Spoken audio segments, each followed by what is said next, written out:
Unahin ko na po si Sir Alex Arisa. Sobrang laking tulong po talaga yung naibibigay niya sa akin, lalo't sa pag-catch weight po namin ngayon. No?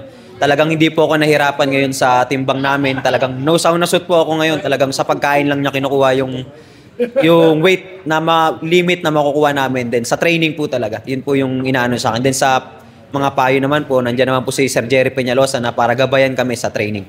Siguro po hindi ko siya papakuwarin ng kanyang distance kasi baka doon po ako ma-iskoran. Kaya ang gagawin ko po talaga sa kanya, papasukin ko po siya ng papasukin talaga sa laban po namin. Yung condition ko po ngayon, masasabi ko po talagang is 100% na po kasi talagang dahil sa pangangalaga po ni Alex Arisa sa pagkain, talagang all of us na po talaga nagtulungan po kami lahat. Ginawa po namin yung best. Mapa-title eliminator o mapa-hindi man po yan, lalaban po kami na kahit sino po.